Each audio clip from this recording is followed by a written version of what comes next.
Hello and welcome to Scope. I'm Waqar Rizvi. In today's show, we're going to be discussing news coming out of Myanmar, where according to Amnesty International, the same units of the military that in 2017 carried out atrocities that drove out hundreds of thousands of Rohingyas from Rakhine are now committing new war crimes against other ethnic groups, including possibly Rohingyas themselves as well. This, of course, on the heels of other news coming out of Myanmar, such as the army chief pardoning Myanmarese soldiers that killed Rohingya. 7 soldiers have been granted early release at this time after they were sentenced to 10 years in prison.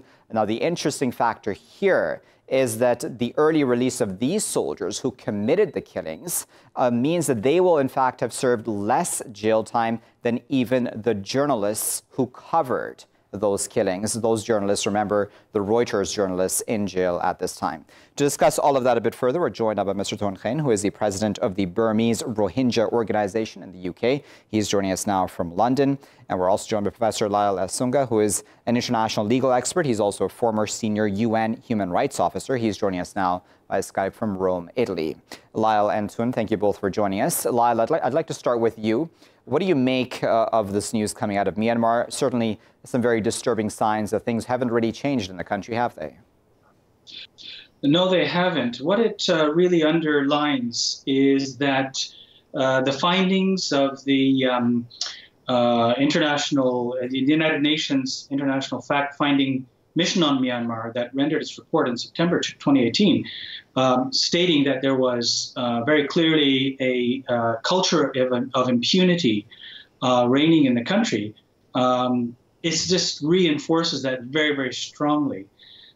Despite all the violations and the security forces very much hands-on criminal responsibility for war crimes, crimes against humanity, one possibly can make out a case without too much difficulty, even of genocide, to pardon them and to have some kind of an amnesty is just another step in a very well-established pattern of impunity for all these kinds of violations.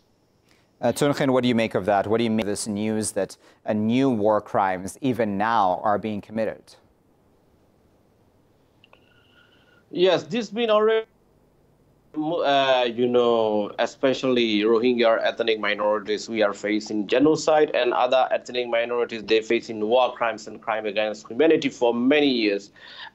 This been, as my friend have mentioned, this been long time impunity. They are having it, and its establishment as a culturally Myanmar military.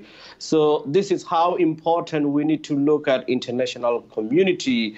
They should refer Burma to International Criminal Court, Military General Mi Aung Hlaing and others.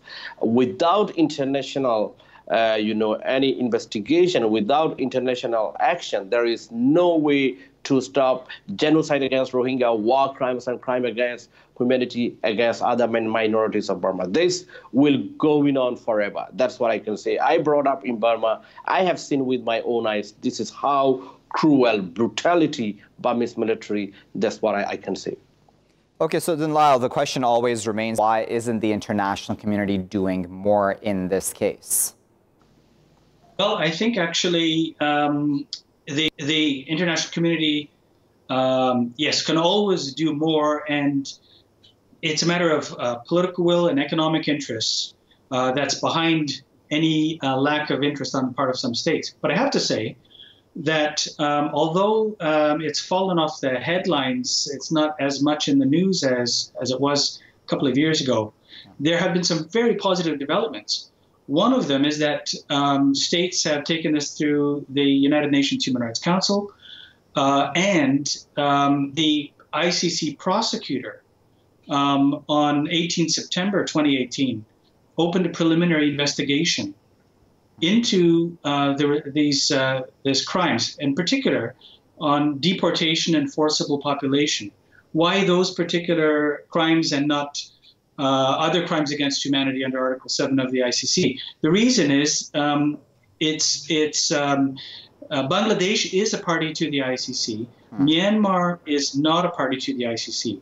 But the pre-trial chamber of the International Criminal Court decided that the ICC indeed has jurisdiction over that particular violation, and probably in relation to other violations that gave rise or are part and parcel of forcible deportation.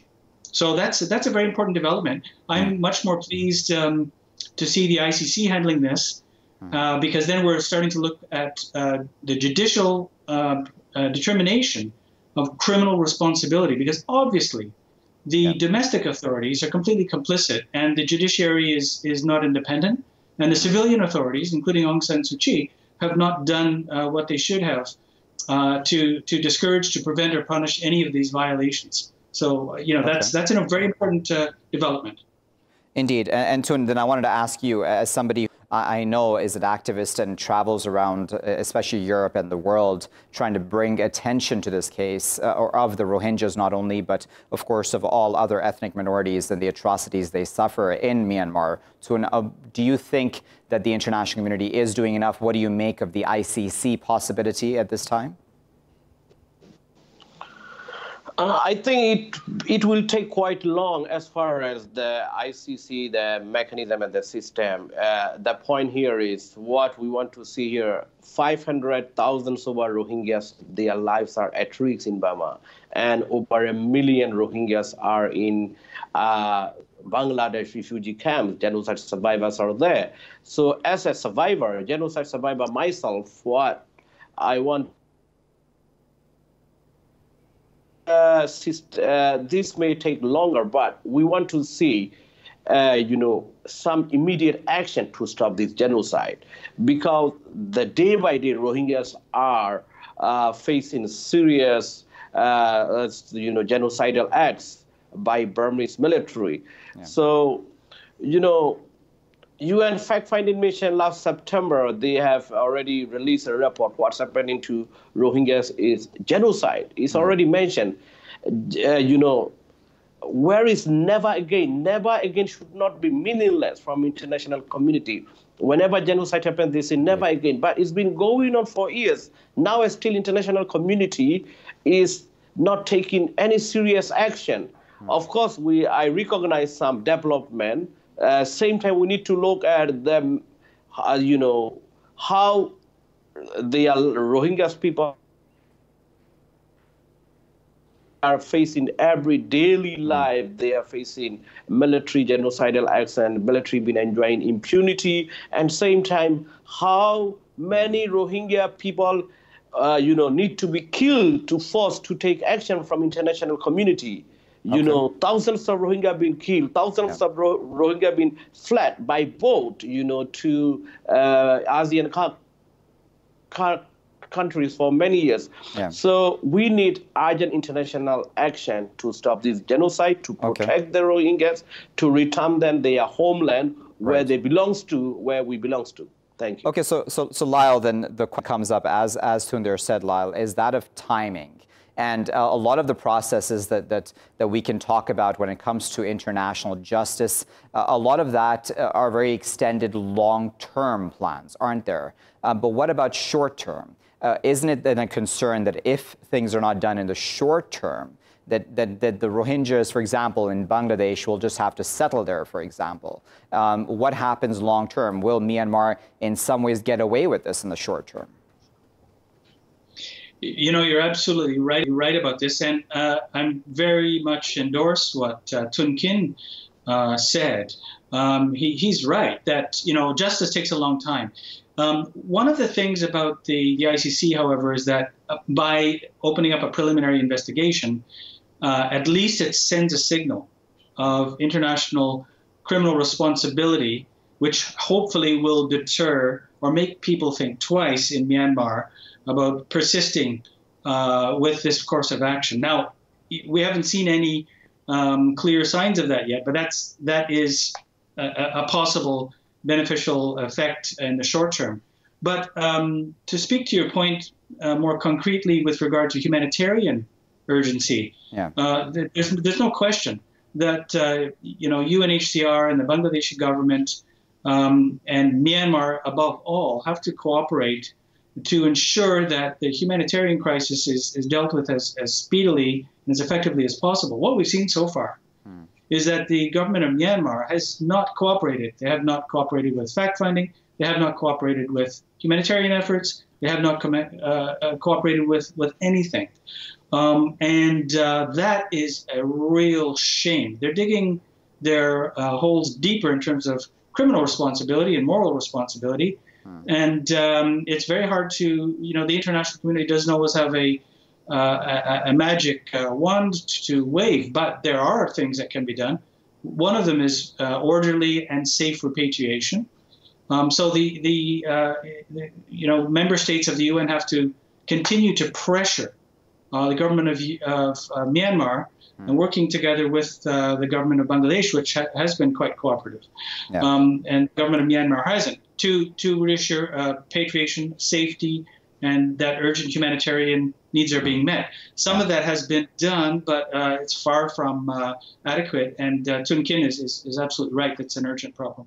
Indeed, and Tun Khin, then on that issue of repatriation, do you think that that is important right now, or do you think right now it may be too early to talk about repatriation? Because, again, within the country, the atmosphere is still very tense and really anti-Rohingya. We need to look at this. It's not about anti-Rohingya or anything. We need to look at the willingness, political will from Aung San Suu Kyi's government and military from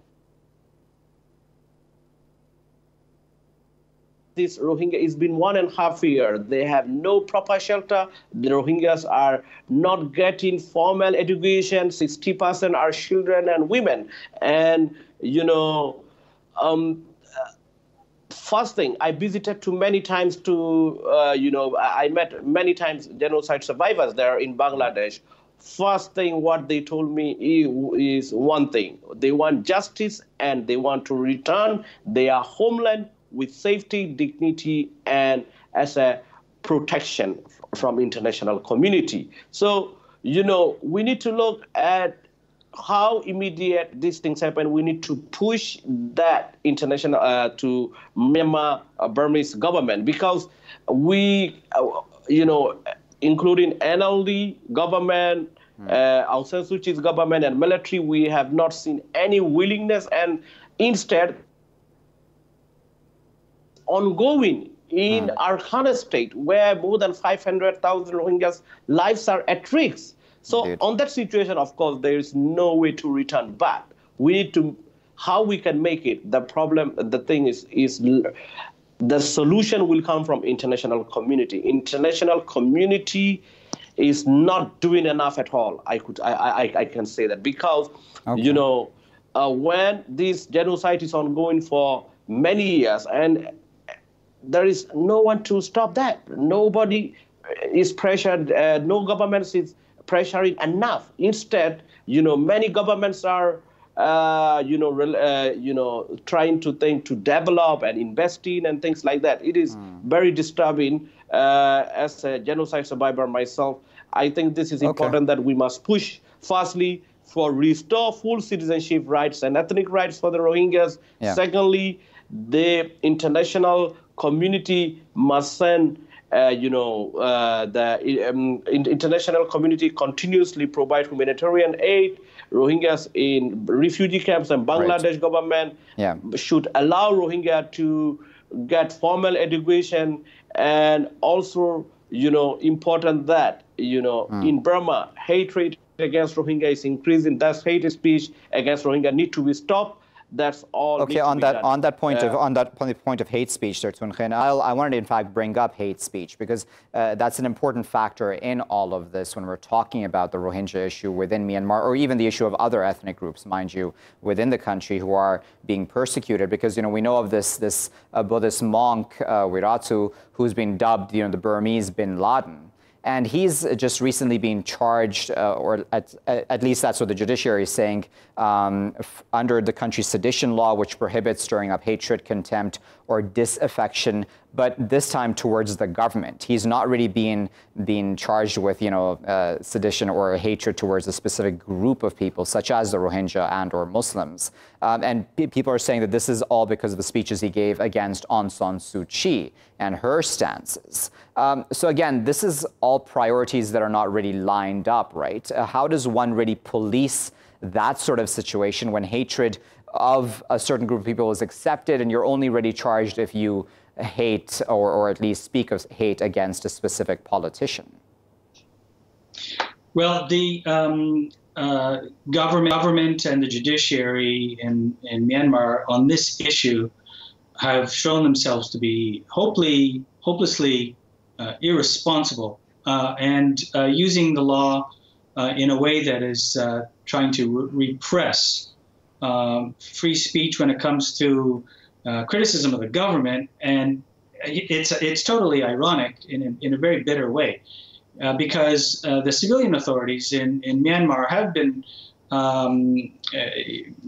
registered to have been spouting hate speech. Aung San Suu Kyi herself has not availed herself of any of the opportunities to speak out on the Rohingya issue. Yeah. If anything, she has ignored it, excused it, and covered for the military authorities consistently. We can't trust what comes out of the judiciary, and it's hopelessly one-sided and doesn't appear to be following any international human rights standards in this regard.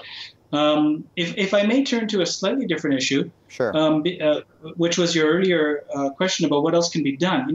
One of the things is that the states have to keep up their pressure on the government of Myanmar. One of the things is just to make sure that the Tatmadaw, the security forces, are not receiving arms and munitions from the European Union, from other states, from other regional organizations. And that, it's carrots and sticks. I mean, there has to be support for the good things that, whatever few things there may be that the government could be doing, and heavy pressure on to make sure that accountability is enforced in some way on the military and on security forces, and that there are support for victims.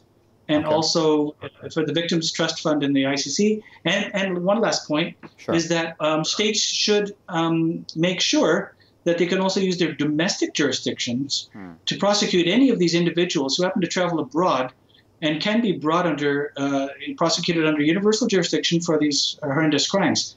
The pressure has to be stepped up and not relaxed at this stage.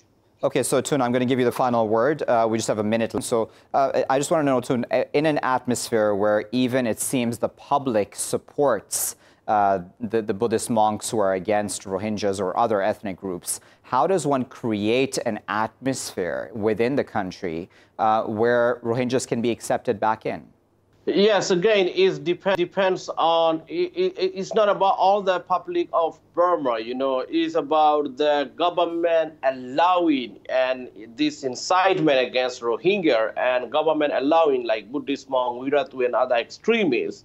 That is how things happen. We'll leave it there at that as our final word. That was Tun Khin, president of the Burmese Rohingya Organisation in the UK. He was speaking to us from London via Skype. Also joining us via Skype from Rome this time was international legal expert Professor Lyal S. Sunga. He's also a former senior UN human rights officer. We, of course, appreciate both of their time and insight and analysis. Viewers, as both of our guests are brought up, the international community is not doing enough. But as Lyal there said, an important ICC process has at the very least begun to look into the war crimes and persecution being committed by the Myanmarese army against not just the Rohingya peoples, but of course other ethnic groups as well. Worrying signs, though, from within the country, as Amnesty International has said, war crimes still being committed, an army chief pardoning soldiers that killed Rohingyas back in 2017, them even spending less time in jail than Reuters journalists who reported on those very crimes.